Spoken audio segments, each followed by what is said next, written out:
Hello and good morning, colleagues. I can see that quite a number are joining us.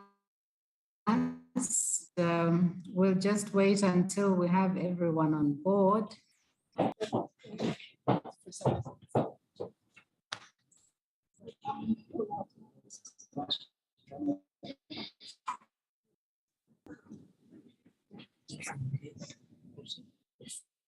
All right, colleagues from the media, good morning again, or good afternoon. We'll be with you in just a few seconds from now. We are just sorting out some technical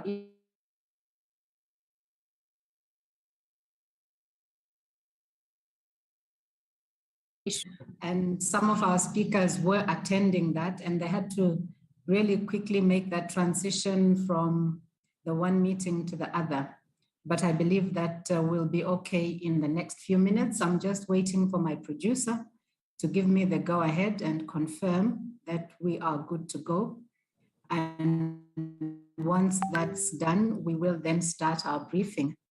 Maybe while we are waiting for that go ahead, I could also mention that our speaker from the Africa CDC today will be Dr. Ahmed Ogwell, and he is the Deputy Director of the Africa Centers for Disease Control and Prevention. Dr. John is not able to join us today, but he has designated Dr. Ogwell to talk to us, and he will give us the usual menu of our information. And then once we start the actual briefing, I will then inform you of the other delegates or panelists that we have to address you today. Just waiting for that cue. All right, I've just received it. So good morning again, everyone. Good morning, good afternoon, or good evening, depending on where you are joining us from. My name is Wayne Musabayana. I'm Head of Communication at the African Union Commission. And I want to thank you very much for your patience over these last few minutes when we've been delayed. We are now good to go. The briefing that we will have today will be the usual update on the COVID-19 situation in Africa, and that will include the epidemiological situation, the status of vaccination, and any other interventions that have happened since we last met you a few weeks ago. And then today we have two special guests. And the first one is Dr. Agnes Binagwaho. She's actually Professor Agnes Binagwaho. And Professor Binagwaho is a global health equity leader who formerly served as the Minister of Health and Permanent Secretary at the Ministry of Health in Rwanda. She is the co-founder and vice chancellor of the University of Global Health Equity. And she's also the co-chair of the International Conference on Public Health in Africa for 2021 and for 2022. The next one is Professor Senayeta Fiseha, and Professor Fiseha is a globally recognized leader in reproductive health and rights and is a lifelong gender champion.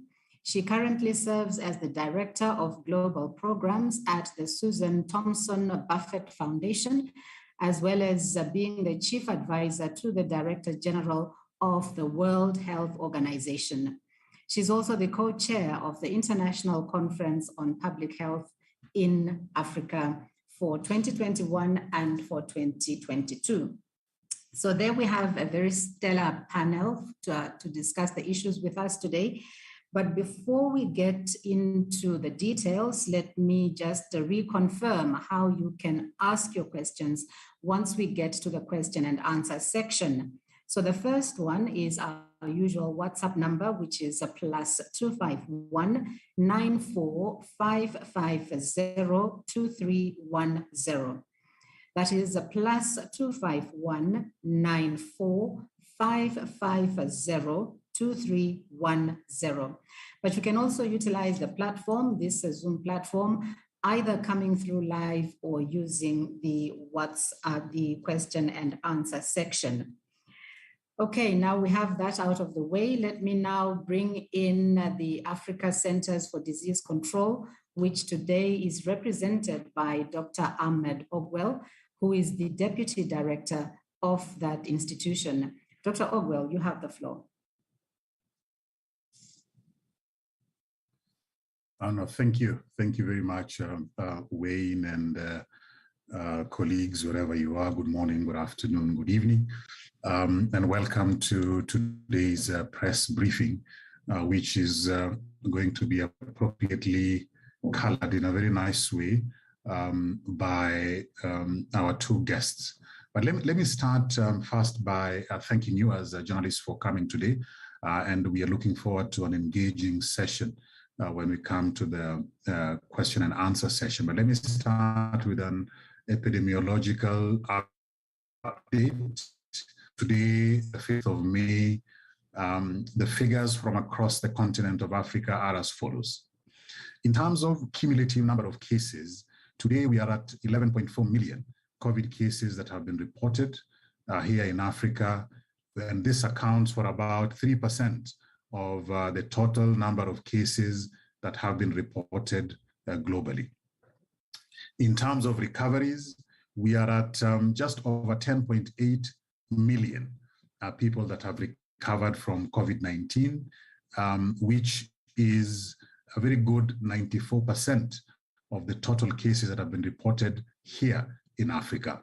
So recovery rates are very good and they continue to go up. The total number of deaths as of today is 252,000. And this gives us a case fatality rate of 2.2%, and unfortunately accounts for just over 4.1% of the deaths reported globally.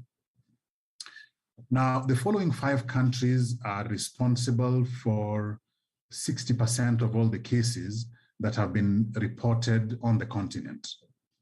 South Africa, with just over 3.8 million, accounts for 33% of the total cases. Morocco, with just over 1.1 million, accounts for 10% of the total cases in Africa. Tunisia at 9% and just over 1 million cases. Egypt at 4% and just over 500,000 cases. And Libya with, again, 501,000 at 4%. During this past week, 36 countries on the continent of Africa, which accounts for about 65% of our countries, are reporting a case fatality rate that is higher than the global average of 1.2%. 2 countries, namely Somalia and Sudan, are reporting a case fatality rate that is higher than 5%. And this remains a concern to us here at the Africa CDC and the Africa Union.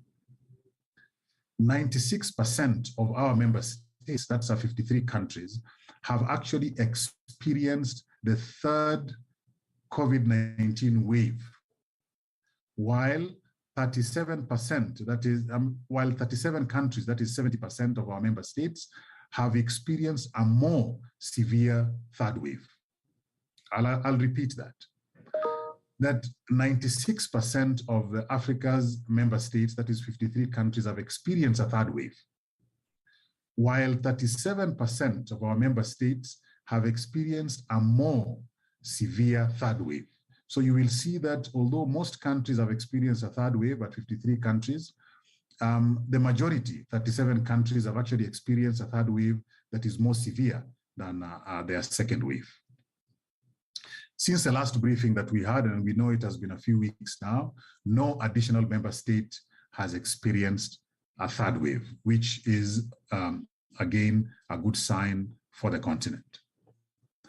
86% of our member states, that is 47, have experienced a 4th wave, while 31 countries, which is 66%, have experienced a more severe 4th wave.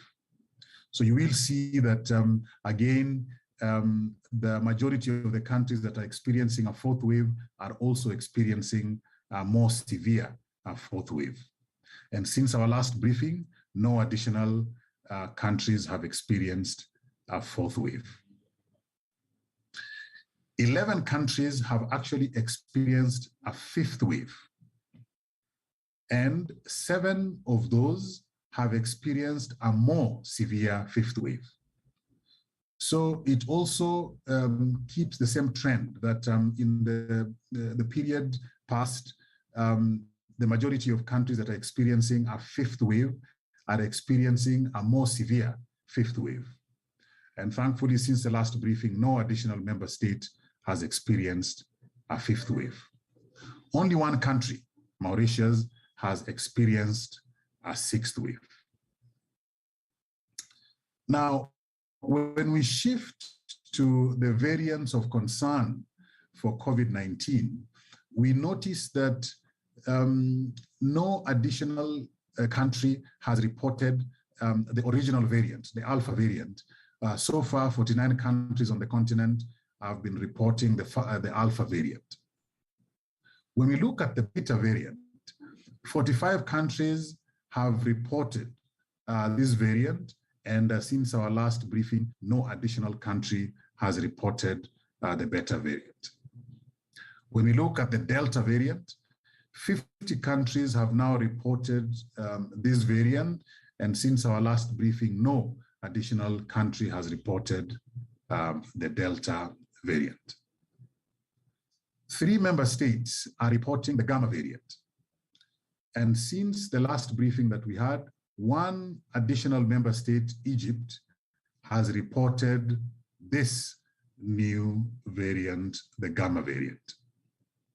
48 of our member states are now reporting the Omicron variant. And since the last briefing, 2 additional member states have reported the Omicron variant. Now, when we look at the period since November 2021, that is about 5-6 months ago, 16 member states have reported the Omicron BA2 variant sublineage, and these are Algeria, Botswana, the DRC, Ethiopia, Namibia, Nigeria, Rwanda, Senegal, South Africa, South Sudan, Tunisia, and Zambia. It is important to note that these 16 of our member states have reported the sublineage of the Omicron variant, the BA2. As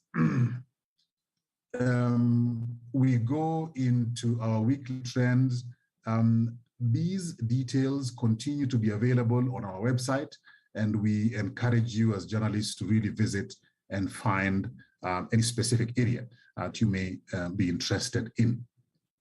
Now, when we look the trends over the last 1 week, and that is the week starting 25th of April to the 1st of May, we see that the following trends are being documented.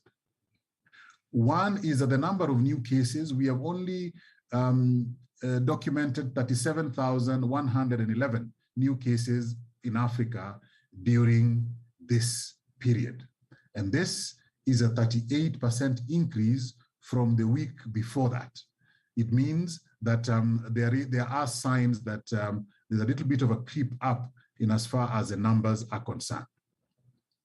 Secondly, is that the highest proportion of new cases during this period is from the Southern Africa region, which accounts for 93% of these over 37,000 new cases. The other regions are providing very modest contributions. Eastern Africa region with 3%, Northern 2%, Central and Western Africa regions 1 each. So the vast majority of these new cases are coming from the Southern Africa region. When we go deeper into the number of countries, we also see that the highest number of these new cases are actually seen from South Africa as a country, with 32,852 out of the 37,111 new cases during this period. The other countries that are contributing very modest numbers as well are Tunisia, Seychelles, Zambia, and Namibia, all within 400 to 500 new cases during that week. When we look at the highest daily incidence per million population, the following 5 countries are contributing the highest numbers per million population. And that is Seychelles at 670, South Africa at 79, Eswatini at 43, Namibia at 26, and Tunisia at 6. So when you look at absolute numbers, South Africa will be way ahead of the others, but when we look at cases per million population per day, then the numbers shift quite a bit across the continent. During this same week, when we look at the number of new deaths, we have documented only 85 new deaths during this week. And this is a decrease when you compare it with the previous week, which had 207 deaths. This represents a 59% decrease in the new deaths that are being reported. So you will see that although the number of cases have increased, the number of deaths have reduced significantly during this week. Now, when we look at the 4 previous weeks, and that is from the beginning of April, the 4th of April to the 1st of May, we are also seeing some interesting trends. One is that the new cases that are being documented during those 4 epidemiological weeks, we are seeing a 21% average increase in the new cases that are being reported in Africa. And in terms of contribution by region, this is the situation in Africa. Over the last 4 weeks, Central Africa region has seen a 43% increase, Southern Africa region a 39% increase, the Eastern Africa region has seen a 0.2% increase, while Northern Africa region has seen a 16% decrease, and Western Africa region has also seen a 10% decrease. When we look at the breakdown for the most populous countries in Africa, in terms of the last 4 weeks, epidemiologically speaking, we see that South